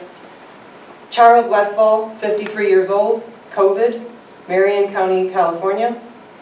William Tony Anthony Baumgartner, an MBA while returning from a fire, 70 years old, Fayette, Alabama. Anthony Benlisha, 32 years old, occupational cancer, Sacramento, California. Chris Nelson, 55 years old, a training accident, Selma, California. Thomas Sinclair, 37 years old, occupational cancer, Oak Brook, Illinois. David A. Bricker, 45, a cardiac emergency, Murfreesboro, Tennessee. Trevor Brown, fireground explosion, 45 years old, Sterling, Virginia. Adam Finsmith, 40 years old, murdered, Burnsville, Minnesota. John F. Garrow, cardiac emergency, Philadelphia, Pennsylvania. Tommy Lee, 82 years old, heart attack, Kill Devil Hills, North Carolina. Louis Dunstan, 79 years old, Youngston, North Carolina. Corby McKenzie, 44 years old, occupational cancer, Spring, Texas. Robin Culp, 53 years old, occupational cancer, Orange County, California. Zeb Smith, 40 years old, unknown causes, Fritch, Texas. James Hathaway, 52 years old, occupational cancer, Muncie, Indiana. Roy Franklin Witt, 72 years old, MVA while returning from a fire, Olive Hill, Kentucky. Paul Sartorius, 60 years old, occupational cancer, Pelham, New York. Craig Matthew Conkle, 54, heart attack, Southbound Brook, New Jersey. Jonathan Olafin, 43 years old, suicide due to post-traumatic stress-related illness, Los Angeles County, California. Ronnie Byrne Metcalf, 53 years old, fireground, structure fire, Lexington, North Carolina. Tim Evans, 60 years old, occupational cancer, Mount Prospect, Illinois. James C. Ward Jr., 49 years old, unknown causes, Charlottesville, Virginia. Mike Vinson, 27 years old, MVA, Clinton, South Carolina. Nancy E. Moyer, 68 years old, occupational cancer, Dennis, Massachusetts. Craig Garrett, 48 years old, occupational cancer, Greenville, Rhode Island. William Billy Marr, 46 years old, occupational cancer, Halifax, Nova Scotia. John Billy W. Bernardza, 73 years old, heart attack, Rostravier Township, Pennsylvania.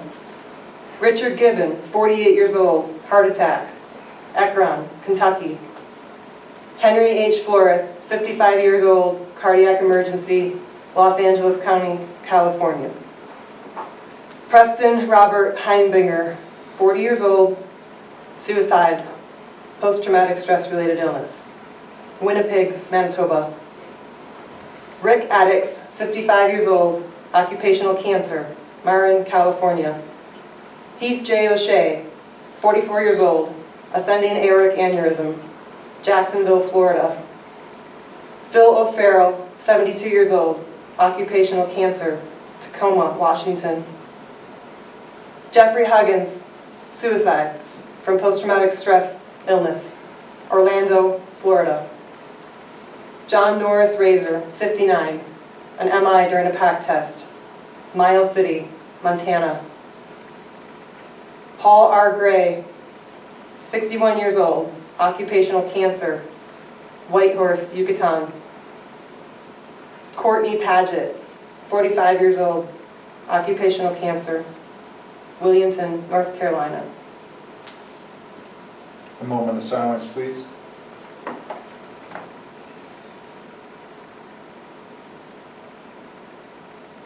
Thank you all. Thank you, 4710, for bringing that to the floor. That'll be added immediately after the Pledge of Allegiance at all pension and regular board meetings. Okay, the next item of new business is a request from Director Newby, address director report. Yeah, so this is apropos to all of the Cora requests that I have been making over the last several months. And what I've done with the data that I've gathered is put together a report that details the costs of consolidation. And I would like to request that my report, which I sent to all of the board members earlier today, be I'm going to included interrupt on you our just for a website. second, What? Director Nibby. I did not receive a report.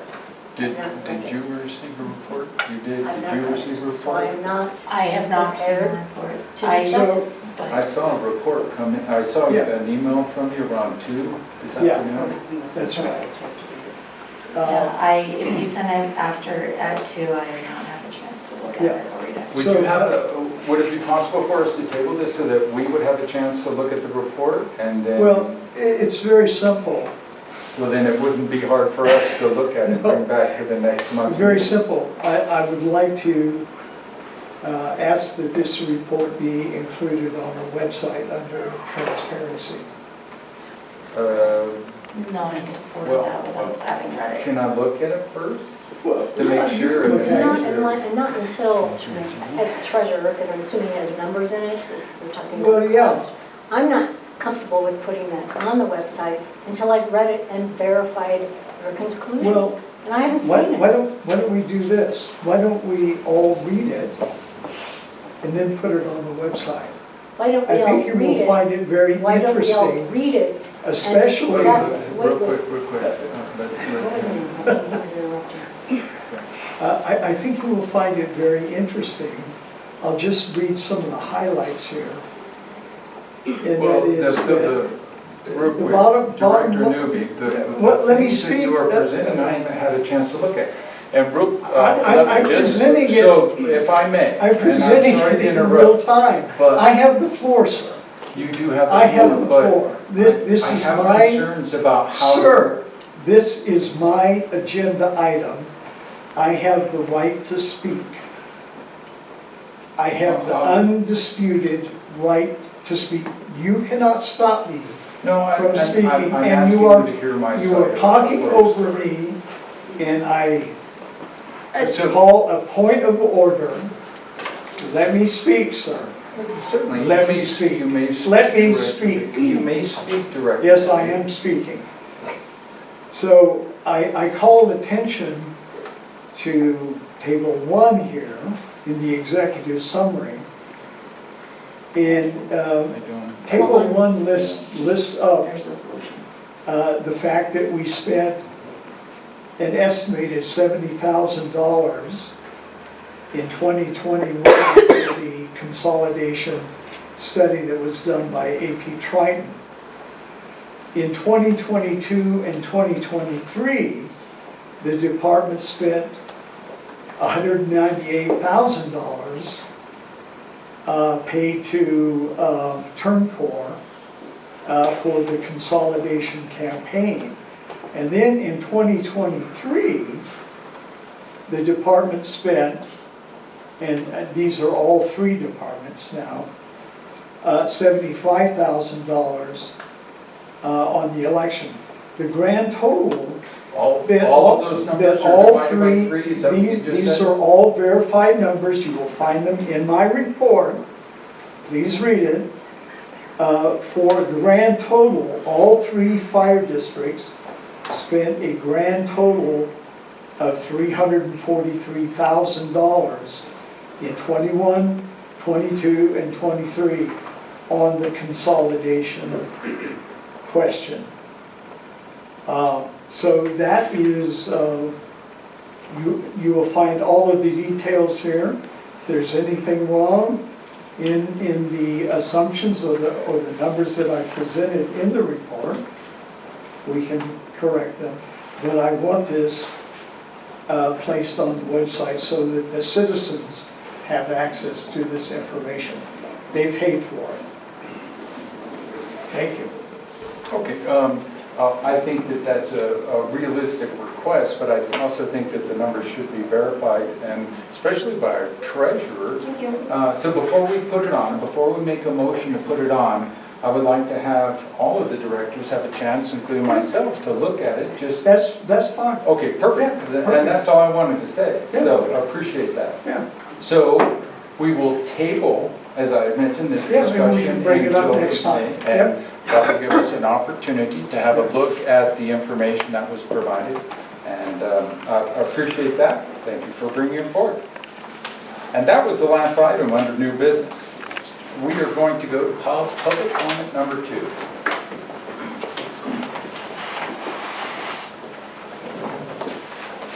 All right, our very first is Mr. Gittleman.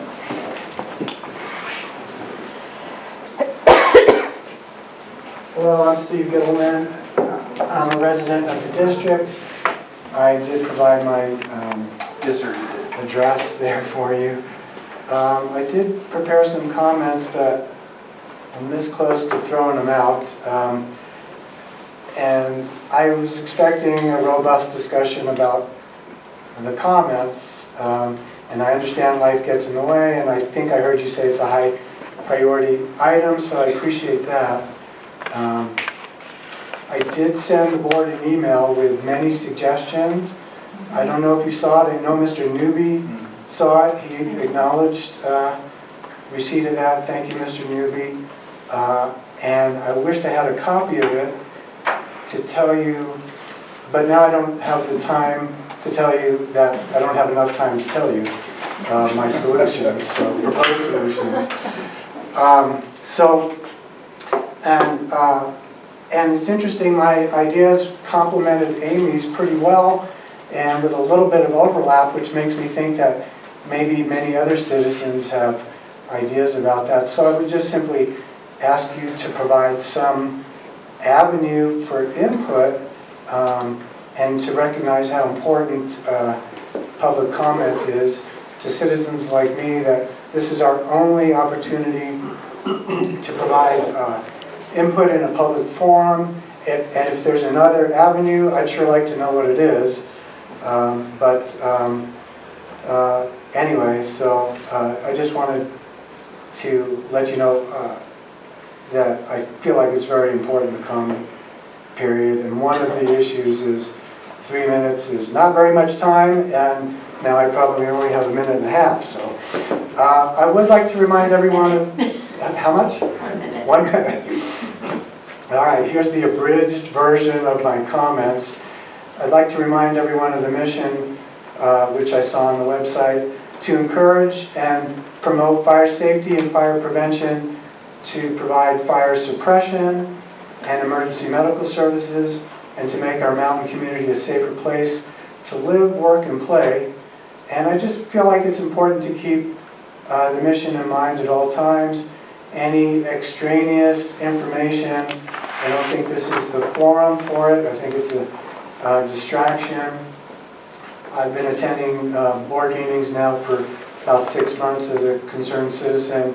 I've heard all sorts of irrelevant stuff, and I would just ask people to refrain from doing that because it's just a waste of time. In my remaining few nanoseconds, I would like to say that I've heard disparaging things directed at firefighters from a board member and from the public, and I don't have words strong enough to say how terrible I think that is. I'll save the rest for next month. Thank you. Thank you very much, Mr. Gittleman. Mr. Whitehead.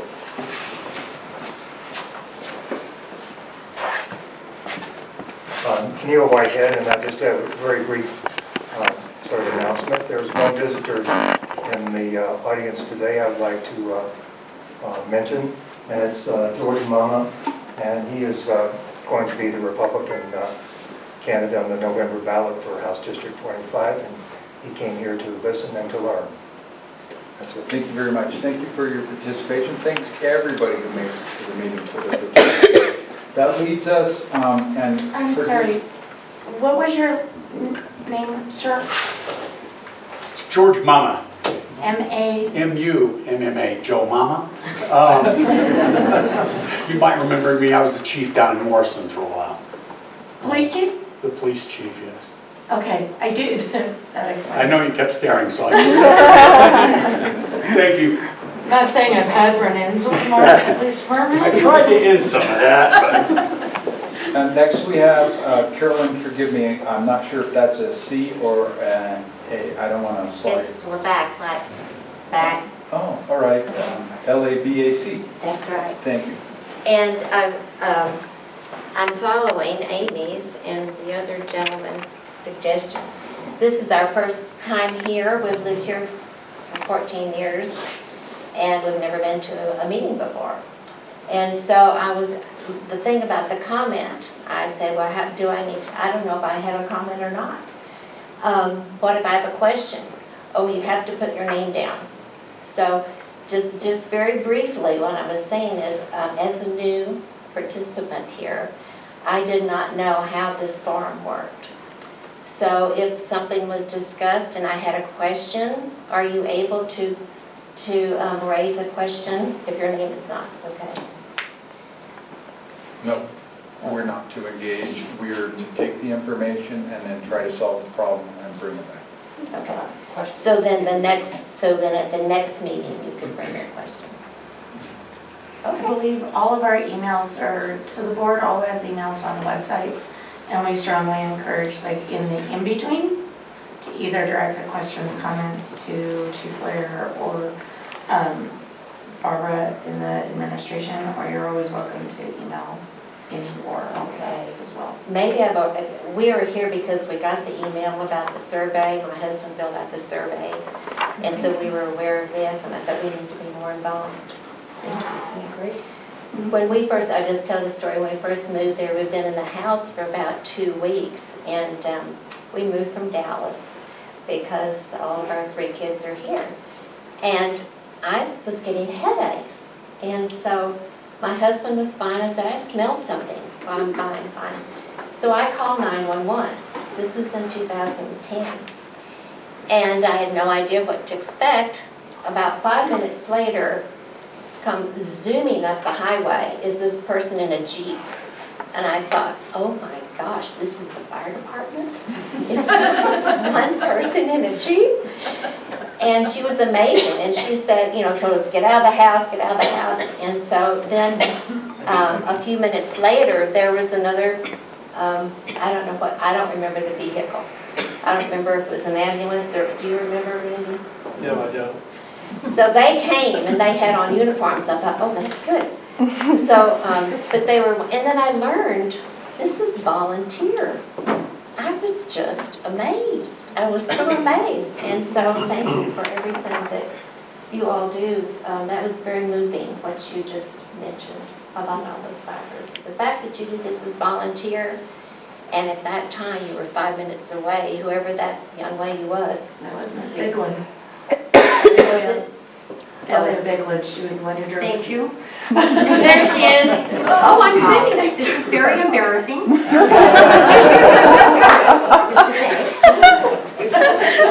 was speeding. She was speeding. I had to put my shoe on. But thank you all. They live 2 minutes away. So I will take this to Ms. Burdette.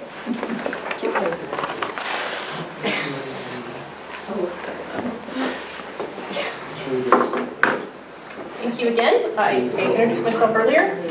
So as noted by Mr. Gittleman, reminding us of the mission of the Fire Protection District, I'd like to hone in on the word protection, which is to prevent harm or injury when a risk is identified, not just respond to emergencies that reduce harm or injury in a time of crisis. And I want, as a citizen, to talk about how I've personally benefited from Elk Creek's preventative programs and prevention programs, and to support increased funding for preparation. The example I'll use is the chipping program, which is an example of how the Conifer Wildland Division, which is already partially consolidated, works together to remove slash, so for the audience, the board, remove things that might burn in our area. Your public affairs did a great job getting the word out about the program for 2024, the registration and the new procedures. The video was helpful. I have a slot in 2024 because I put it on my calendar to get in and sign up, and as the chief mentioned, it was completely full within minutes, hours. I mean, with people that didn't know about it didn't get a chance to get a slot. So because this demand in the community outweighs the supply of slots, which I presume are calculated based on the budget that's available, I encourage more slots to be available. So increase the capacity by increasing funding or budget to the chipping program. If it's a grant program now, apply for more grants, or I didn't see it on the budget, I didn't understand how to find it on the specific budget, but perhaps ask if there's not a budget available for the district, perhaps talk to the ambassadors about encouraging neighborhoods to plan and establish their own mini chipping programs, because the one day of the year that you can come to my house there's lots of other days when I have chipping material available year-round. Most of us do. Perhaps qualify private sector chippers or have a list. Maybe you do have that, I'm not sure. But seek donations from the community to fund program expansion to people that don't sign up or cannot afford private sector chipping. I'll add that the April 30th forum to talk about the survey is appreciated, and perhaps something like a town hall meeting can be a more regular thing for the district to hold. Maybe a budget line item can be established for that, so that you can engage ideas from the community and bring people together and invite more success stories so the community can be involved in them, and again, seek public comments. Finally, if time permits, the Wildfire Prepared Home Assessment Program is another useful program I've used. Thank you very much, Mr. Burdett. That takes us to Ms. Rothman.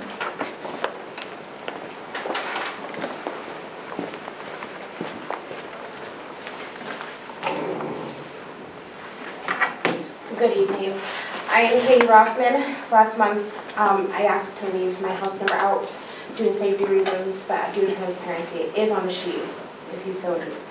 I'm a resident of Elk Creek, part of many organizations, a devoted community member, and Shadow Mountain Bike Park Director of Communications. I want to thank the board and Elk Creek for our will serve letter, which we have received, and we are good to move forward.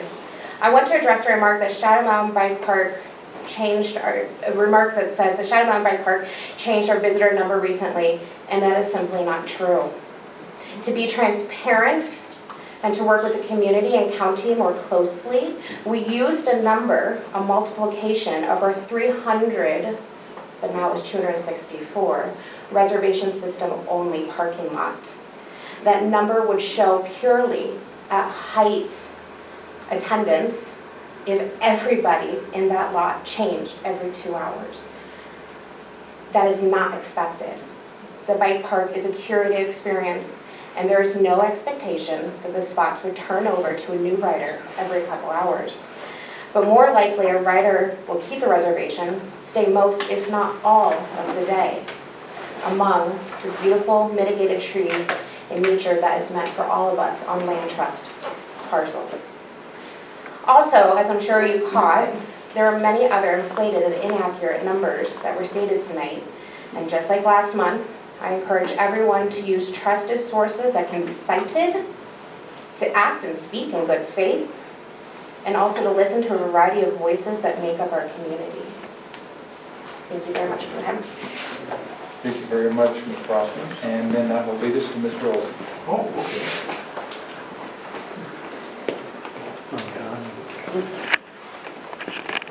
Kind of a question and more of a comment that maybe you've got the cart before the horse as far as the financials with the impact fee, because you don't have a strategic plan to understand what you need going forward.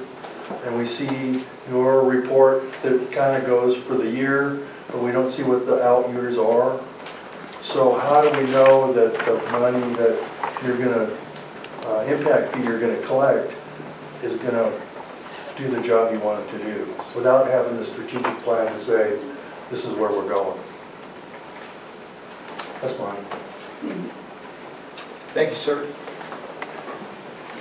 that concludes our public comment. I thought I was on the list. Oh, you were, Mr. Leo, I'm so sorry. Please step forward. Thank you for the correction. No problem. Thank you for the opportunity. All right, thank you again for the opportunity to speak to the board. Got 3 items quickly. With respect to the executive session on the public comment period, I think that's something that's very important that the board does. There's been some good input from the residents here at this meeting. My 2 particular items is, it'd be great if we understood if the speakers were actually residents of this fire protection district. People certainly have the right to speak, but I think it's important that we know, are they really a taxpayer for this district, and are they really getting services from this district? The other thing, like the impact study that the fire district is undertaking, as I mentioned in my first comments, we've got to prepare for change. New homes in this area, accessory dwelling units being used for multiple different purposes, those are changed, and I think, change, whether it's the bike park or not, needs to be addressed in how the fire district is funded. So I think it's great that the fire district is undertaking that, and that it continues to look to prepare for the change that's coming into this area. And then kind of along that note, kind of the final comments, whether it's $343,000 divided by 3 or $352 divided by 3, I think the investment that the fire district made in studying consolidation, again, preparing for the change that's going on underway, making sure that people in the fire protection district are protected, I think was an investment in our future, and I think we need to keep looking at those kind of investments. Thank you very much. Thank you very much. And I apologize, Mr. Leo, I don't know how I That's all right. We missed Just the second time. Wow.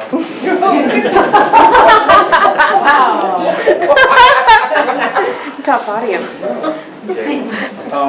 And that will lead us to adjournment. Do I hear a motion So to moved. adjourn? Second? Second. All in favor?